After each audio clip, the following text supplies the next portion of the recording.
2024년 3월 6일 수요일 돈다방 미쓰리 시작하겠습니다. 자, 코스피가 이틀 연속 하락 중입니다. 돈다방 미쓰리를 듣고 계신 분들은 지금 주식시장 그렇게 불안해하지 않으실 거라고 생각합니다. 왜냐하면 제가 이미 여러분들께 이런 분위기가 될 수 있어요 라고 알려드렸고요. 그리고 조금 더 나아가서 코스피 시장 더 빠질 수 있어요 라고 얘기를 해드렸기 때문에 아마 지금 여러분들은 어느 정도 알고 있었어, 잘 견디고 계실 거라고 생각을 합니다. 자, 일요일 방송에서 이번 주 증시 전망에 대한 이야기를 해드리면서 NH투자증권이 3월 15일까지 코스피가 2820포인트 닿을 가능성이 있다고 하던데 미쓰리가 생각했을 때는 개소리다라는 이야기를 전해드렸었습니다. 참 그런 것 같아요.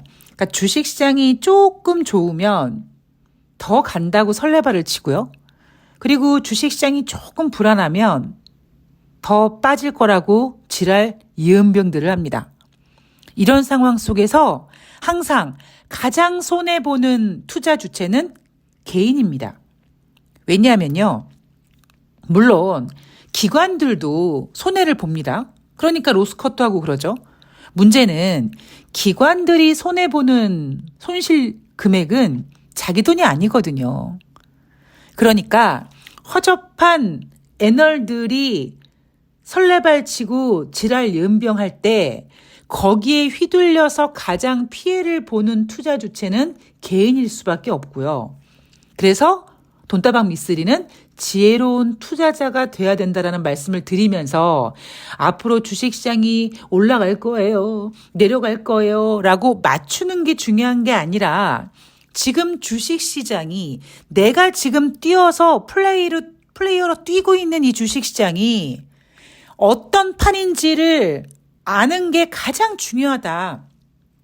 지금 내가 놀고 있는 판이 어떤 판인지를 알아야지만 내가 당장은 손해를 보더라도 여기서 내가 조금 더 버텨볼까 아니면 이제 기회가 올 거니까 더 투자를 해볼까 이게 전략이라는 거를 세울 수가 있다는 이야기를 계속 해드리고 있습니다. 제가 어제 방송을 이제 하지 않았는데요. 뭐 특별하게 전해드리고 싶었던 내용은 없었고요. 3월 4일 월요일 뉴욕 증시 뭐 경제 지표도 없었고 한 가지 전해드리고 싶었던 건 있었는데 오늘 그냥 같이 이야기를 해드리게 된 게 좀 훨씬 더 여러분들께 이렇게 귀에 쏙쏙 들어오지 않을까 생각이 듭니다만 어제 3월 4일 월요일 뉴욕 증시 마감 현황을 점검하면서 제가 가장 눈에 띄었던 부분이 뭐였냐면 바로 미국의 대형 투자 은행들의 S&P 500 지수의 상향 조정이었습니다. 제가 어제 원고를 다 써놓고 아이고 이것들 미쳤구나 미쳤어. 제가 이랬거든요. 왜냐하면 일요일 방송 준비하면서 NH투자증권이 3월 15일까지 코스피가 2820포인트 닿을 가능성 이거 원고로 작성하면서 예은비응하네 속으로 그랬는데 화요일 날 돈다방 미쓰리가 월요일 뉴욕 증시 마감 현황을 쭉 준비하면서 뱅크 오브 아메리카, 버클레이즈, 골드만삭스, UBS 얘네들이 S&P 500 지수 상향 조정해 놓은 거 오면서 가관이다 했거든요. 자, 3월 4일 월요일 뉴욕 증시 그리고 3월 5일 화요일 뉴욕 증시 마감 현황을 아주 침착하고 냉정하게 점검해 보도록 하겠습니다. 제가 오히려 돈다방 미쓰리는 조금 천천히 이야기를 하려고 합니다. 왜냐하면 어제 새날 방송에서 이제 처음 부분에 이제 경제 이야기를 하다 보니까 이제 푸나님께서 저한테 이제 시간을 좀 할애해 주셨는데 저도 나름 또 방송인이다 보니까 왜 앞에 민영배 의원님이 좀 시간을 오버하셨고 그다음에 뒤에 할 얘기도 많고 그러니까 어찌 보면은 앞에서 좀 타이트하게 해줘야지 뒷부분을 좀 여유롭게 진행하실 수가 있어가지고 제가 어제 따따따따따따따 얘기를 했거든요. 그랬더니 새날 그 단톡방에 그 실시간 채팅창에 숨쉬고 얘기하라고 너무 급하게 얘기한다고 그런 말씀을 해주신 분이 계신데 저로서는 사실 할 얘기가 얼마나 많겠습니까? 그런데 그런 이야기는 돈다방 미쓰리에서 좀 편안하게 하고 새날 방송에서 경제 분야를 얘기할 때는 물론 그때그때 상황은 다르겠지만 푸나님께서 열심히 준비하신 그 내용을 이렇게 차례차례 진행하시는데 제가 민폐 끼치지 않도록 좀 스피드하게 그러게 좀 유두리가 한국말로 뭐죠? 하여튼 그렇게 좀 진행을 한번 해볼 거니까 여러분들께서 참조하셨으면 좋겠습니다. 자, 그래서 돈다방 미쓰리는 여유롭게 주식시장이 빠져도 여유롭고 주식시장이 올라도 여유롭고 예. 자, 3월 4일 월요일 뉴욕 증시 소폭 하락했습니다. 다우지수가 0.25, S&P 500이 0.12, 나스닥이 0.41% 하락했고요. 이날 뉴욕 증시가 하락한 이유는 뉴욕 증시가 사상 최고치 근처에서 막 뭐랄까요 아름다운 조정을 받으려고 얘네들이 막 차익 실현 압박을 받아서 이렇게 소폭 하락했어. 이렇게 예쁘게 포장을 했단 말이에요. 사실 월요일 뉴욕 증시에서는요. 경제 지표 하나 나온 게 없었습니다. 연준 의원들의 발언이 있었습니다만 이번 주에 가장 이슈가 될 수 있는 부분 바로 제롬 파월 연준 의장의 어떤 증언도 좀 여유가 있었고 특별하게 이렇게 이슈될 만한 게 없다 보니까 뉴욕 증시가 소폭 하락한 부분에 있어서 굉장히 예쁘게 포장을 했던 거죠. 그러다 보니까 뱅크 오브 아메리카가 2024년 S&P 500 전망치를 기존에 5,000에서 5,400으로 잡아놨습니다. 여러분 5,000에서 5,400이면은요 10%에서 좀 모질란 거잖아요. 이거 엄청난 겁니다, 여러분. 코스피 전망치를 이렇게 거의 10% 가까운 한 8% 정도 가까운 이렇게 상향은요 굉장히 높게 잡은 거예요. 그리고 바클레이즈는 S&P 지수 기존 4,800에서 5,300으로 잡았고요. 골드만삭스와 UBS는 기존에 5,000에서 5,200으로 상향 조정했습니다. 제가 왜 5,000에서 5,400 혹은 4,800에서 5,300 이게 왜 무모하게 높게 잡은 거다라는 이야기를 해드리냐면 자, 우리 여러분들의 어떤 주식 매매 세계로 들어와 보면 코스피 시장에서요. 한 종목당 하루에 움직일 수 있는 폭이 하한가 30%, 위로 30입니다. 엄청난 그 수익률 구간이 있잖아요. 그런데 그 넓은 폭에서 우리는요, 하루에 1% 수익 내기가 그렇게 어렵습니다. 그 이유가 뭐겠습니까, 여러분? 주식이 그냥 오르기만 하는 게 아니잖아요. 그죠? 빠지기만 하는 거잖아요. 오르기만 할 때 우리가 수수료까지 감안하고 세금까지 감안하면 1%가 올라도 사실 먹은 게 아니란 말이에요. 그것처럼 주식시장에서요.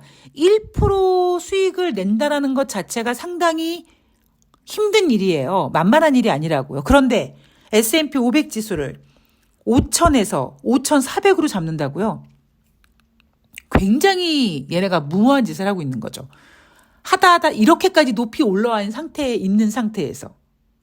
자, 금리 인하 시점을 좀 봐야 되는데 애틀란타 연방은행 총재가요. 고용이 강하고 경제가 번창하고 있다는 점에서 금리를 서둘러 인상해야 한다는 압박은 없었다. 이 양반도 연병하는 거죠. 여러분 지금 그래 고용이 강하다고 칩시다. 근데 저는 그 고용이 강한 것조차도 약간 전문가들과 다른 생각을 하고 있죠. 경제가 좋아요. 부모님이 돈을 잘 벌어줘요. 제가 굳이 취업할 필요가 있겠습니까? 아니거든요.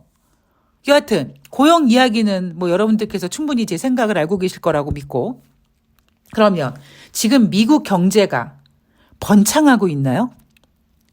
제 머릿속에 그려져 있는 모는 종이의 경제 지표들의 점들은 길게는 16개월, 짧게는 9개월, 10개월 전부터 정점을 찍고 쭉 우아한 곡선을 그리고 있다고요. 근데 이게 경제가 번창하는 건가요? 번창이란 단어가 뭐지? 갑자기 궁금해졌습니다. 번창이 이런 걸 번창이라고 하나? 아니거든요. 그런데 이 애틀란타 연방은행 총재 발언에 어떤 모순이 있냐면요. 보세요. 고용이 강하고 경제가 번창하고 있다는 점에서 금리를 서둘러 인하해야 한다는 압박은 없었다. 올해 25bp씩 이외 금리 인하를 예상했다고 합니다. 이런 게 진짜 허공에 삽질하는 개소리거든요. 왜냐하면 생각해 보십시오. 이 사람의 말에 따르면 고용이 좋아요. 자, 고용은 제껴놓고 경제가 번창한대요. 경제가 번창하는데 왜 금리를 인하합니까? 말이 안 돼. 모순이거든요, 완전히. 자, 다가오는 한 주 동안에는 6일날 이제 오늘 밤에 제롬 파월 연준 의장이 하원에서 6월 7일은 상원에서 통화 정책에 관련된 증언을 하게 됩니다. 제롬 파월 연준 의장 금리 인하에 대해서 굉장히 신중할 거예요. 왜냐하면 지금 경제가 둔화되는 거는 어느 정도 좀 감은 잡았는데 인플레이션이 상승하고 있기 때문에 금리를 인상하자니 좀 그렇고 아니죠. 좀 그런 게 아니죠. 금리를 인상 못하죠, 얘네는. 지금 너무나 높은 금리에 와 있기 때문에 더 이상 금리 인상 못합니다. 경제가 둔화되고 있다는 걸 얘네도 알기 때문에. 왜냐하면 연준위원들은요. 베이지북을 보거든요. 이번 주에 베이지북이 발표가 됩니다. 제가 생각했을 때는 아마 뉴욕 증시 마감 현황에서 크게 얘기하진 않을 거예요. 그런데 제가 본 베이지북은요. 이미 한 몇 달 전부터 좀 길게는 한 1년 전부터 1년 전에는 뭐 경제가 이렇게 뭐라 그럴까요?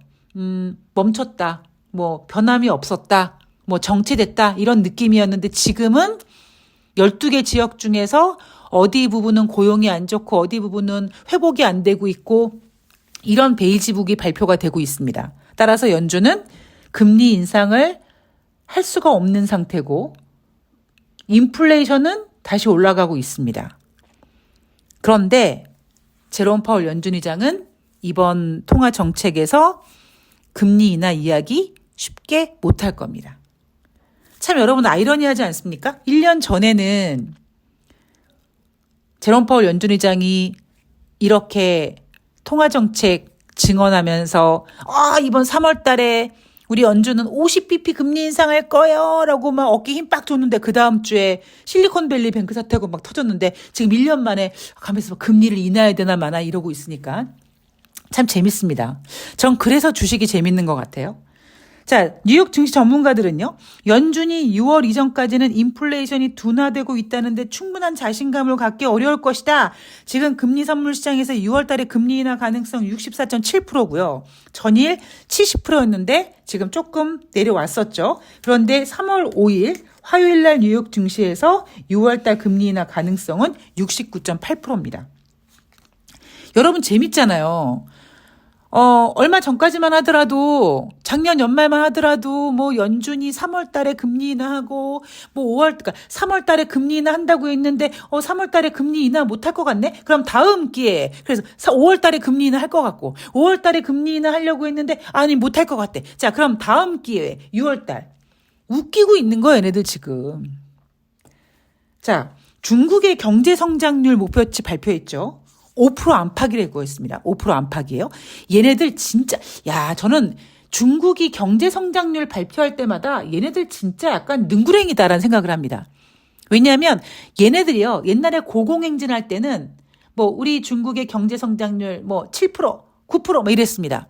그런데 2015년도 8월 달에 자기네들이 목표로 했던 7%가 되지 못할 거라는 거를 감지하고 위안화 가치가 하락하고 막 그러면서 전략을 어떻게 바꿨냐면 재작년인가요? 마지노선 뭐 6% 이렇게. 그리고 이번에는 5% 안팎이라고 했습니다. 그러니까 딱 그 선을 딱 거놓지 않고 플러스 마이너스 약간 유두리 있게 이렇게 합니다. 재밌죠? 작년에 중국의 경제 성장률 5.2였는데 제가 이 부분에 대해서 여러분들 뭐라고 말씀드렸냐면, 아니, 중국이 언제까지 고공행진할 거예요. 중국도 이제 시간 지나가면 자연스럽게 경제성장률 5% 될 거고 4% 될 거고 할 거라고. 그런데 아직까지 중국은 조금 더 성장해야 될 부분이 있다라는 거고, 그러다 보니까 5% 안팎이라고 잡아놨는데, 저는 올해 중국이 경제성장률 5% 못 될 거라고 예상하고 있습니다. 자, 3월 5일 화요일 뉴욕 증시는요. 3대 지수가 모두 1%대 이상씩 하락했습니다. 다우지수가 1.04, S&P 500이 1.02, 나스닥이 1.65% 하락했고요. 자, 기술주들이 약세를 보였다고 합니다. 자, 갑자기 기술주들이 하락하니까 전문가들이 어머 뉴욕 증시 지금 너무 올라온 거 아니야? 떨어질 거 아니야? 이런 식으로 분위기가 또 싹 바뀌었습니다. 자, 경제지표 제가 이번 주에 ISM 2월달 서비스 PMI 지표가 발표가 될 거라고 말씀을 드렸죠. 얘네들은 제조업 PMI 지표보다 좀 높게 나오는 경향이 있다. 그런데 지난주에 제조업 PMI 지표 같은 경우에는 ISM과 S&P 두 곳 중에서 한 곳은 회복됐고 한 곳은 좀 둔화됐었습니다. ISM 제조업 지표가 둔화되는 바람에 16개월 연속 기준선 50 이하에 있었다. 이런 이야기 제가 해드렸죠. 그런데 이날 발표한 ISM 2월달 서비스 PMI 지표는 1월달에 53.4였는데 2월달에 52.6으로 전월 대비 하락, 예상치 53보다 부진했습니다. 그리고 S&P 글로벌에서 발표한 2월달 서비스 PMI 지표 1월달에 52.5였는데 2월달은 52.3으로 소폭이지만 전월 대비 하락했다. 그런데 그래도 서비스 PMI 지표는 기준선 50 이상에 있어. 이런 식으로 투자자들을 안도시킵니다. 50 이상에 있다라는 게 중요한 게 아니라고 말씀드렸죠. 서비스 PMI 지표는 워낙 제조업 PMI 지표보다 높게 나오는 경향이 있는 거고, 그런데 흐름을 봤을 때 지금 서비스 PMI 지표가 둔화되고 있다더라. 뭐 제조업 PMI 지표는 워낙 둔화됐고요. 워낙 50 이하에 있는 거고요. 자, 제롬 파월 의장의 통화 정책 이제 코앞에 와 있습니다. 오늘 밤에 얘기할 텐데 저는 아까 말씀드린 대로 얘네들 금리 인하 이야기 쉽게 못할 거라고 보고 있습니다. 근데 이럴 수 있을 것 같아요. 만약에 제롬 파월 연준 의장이 경제 둔화에 대해서 조금 고민하는 멘트를 한다고 하면 또 설레발치는 증시는 아이고 금리 인하 하겠네, 금리 인하 하겠어 이러고 또 금리 인하 기대감 반영해가지고 또 지금 이틀 연속 하락한 뉴욕 증시를 반등시키고 이런 또 연병들을 하겠죠. 자, 이날 관심 있게 볼 부분이 바로 기술주의 하락이라고 했습니다. 여러분 혹시 제가 여러분들의 그 기억력을 한번 테스트 해볼까요? 제가 작년 겨울에, 작년 12월 달에 여러분 미쓰리가 생각했을 때 2024년도 1월 달 증시는요. 마치 2016년 1월 달과 비슷할 것 같은 느낌적인 느낌이 듭니다라고 했어요. 그런데 진짜 2016년처럼 2024년도 1월 달 주식시장은 분위기가 쎄했습니다. 그것도 언제? 1월 첫날에. 근데 여러분 그때 1월 달 개장되자마자 뉴욕 증시를 하락시켰던 그 이슈가 뭐였는지 아십니까? 애플이었어요. 투자은행들이 애플을 매도해야 된다라는 매도 보고서를 내놨습니다. 뭐 비중 축소 뭐 이렇게. 그리고 목표 주가를 다운시켰습니다. 그래서 제가 그때 애플 얘기를 해드리면서 애플이라는 거는요. 지금 뭐 아이폰 판매량 가지고 지금 전 세계를 좌지우지하고 기업의 어떤 주가를 움직이지 않습니까? 그런데 애플은요.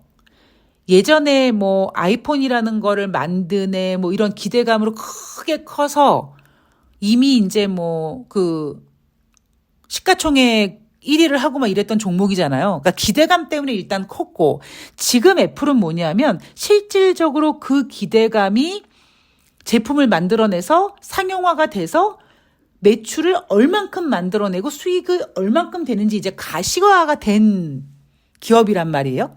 그런데 최근에 여러분 주식시장을 오르게 했던 엔비디아는 뭡니까? AI에 대한 기대감이잖아요. 물론 AI 기대감 어마어마합니다만 아직까진 기대감입니다. 아직까진 엔비디아가 애플처럼 실질적으로 시장을 장악해서 물건을 만들어서 수익하는 뭔가 보여주는 것까지는 아직 되지 않고 있어요. 그게 제가 작년 연말에 마치 그 상상 임신처럼 금리 인하 한다고 얘기도 안 했는데 갑자기 점도표 보고는 흥분해가지고 올해 금리를 6번 인하하니 7번 인하하고 난리 부르스를 쳤던 것처럼 약간 엔비디아가 지금 이번에 뉴욕 증시를 끌어올렸을 때 어떤 실체가 있기보다는 그냥 과한 기대감. 그리고 제가 늘 말씀드리지만 지금은 유동성 장세가 아니라고 항상 말씀드리죠. 제가 오늘 방송에서 오프닝에서 뭐라고 말씀드렸습니까? 여러분들이 놀고 있는, 여러분들이 플레이어로 뛰고 있는 주식시장이 어떤 시장인지를 알아야 된다는 게 가장 중요하다. 근데 제가 최근 들어 가장 자주 드리는 얘기가 뭐냐면 지금 유동성 장세 아니에요.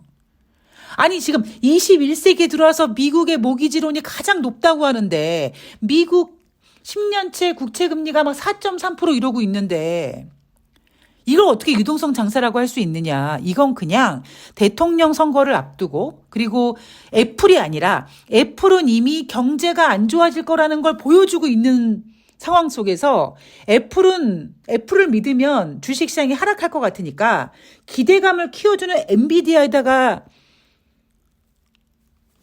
빛을 비춰놓고 스포트라이트를 비춰놓고 증시를 띄우고 있는 겁니다. 그런데 이날 애플 같은 경우에는 중국에서 연초 6주간 아이폰 판매량 전년 대비 24% 감소했다. 그리고 전일에는 유럽에서 대규모 과징금 폭탄을 내렸다. 뭐 AMD 같은 경우에는 미국 상무부가 대중국 인공지능 반도체 수출에 제동을 걸었다. 이런 식으로 애플이 하락한 거와 AMD가 하락한 것이 그 종목이 갖고 있는 어떤 단기 악재, 특별한 단기 악재가 있어서 하락했어 라고 포장을 하고 있지만 저는 약간 보는 시각이 다릅니다. 올해 1월 증시 처음에 애플이 하락해서 뉴욕 증시가 2016년 1월달 증시를 닮은 거고요. 애플이 하락한 이유는 애플 전망 보고서가 안 좋았거든요. 애플 주식 갖고 있는 사람 비중 축소해라고 했습니다. 근데 그거를 AI라는 엔비디아가 지금 바통을 받은 건데 엔비디아는 아직까지는 애플만큼 뭔가 실질적으로 눈에 보이는 실적을 보여주지 못하고 있단 말이에요. 그런데 주식시장이 유동성 장세가 아닙니다. 여기에다가 지금 미국 같은 경우에는 잘 보여주진 않지만 마치 대한민국 주식시장에 부동산 PF 같은 문제가 있어? 모르는 것처럼, 모르게 만드는 것처럼 지금 미국의 부동산 상업용 부동산이 여러 가지 힘든 아주 구조적인 취약함이 보였다. 뭐 이런 이야기가 들리지만 투자자들은 보지 않죠. 왜냐하면 인간은 보기 싫은 거 안 보려고 하니까요. 자, 다시 말씀드리지만요. 이제 이번 주에 제롬 파월 연준 의장의 어떤 발언 분명히 금리 인하 힌트는 주지 않을 겁니다만 혹시 경기가 둔화될 거 이런 비스무리한 얘기 나오면 투자자들은 이미 금리 인하 기대감 또 다시 키울 겁니다.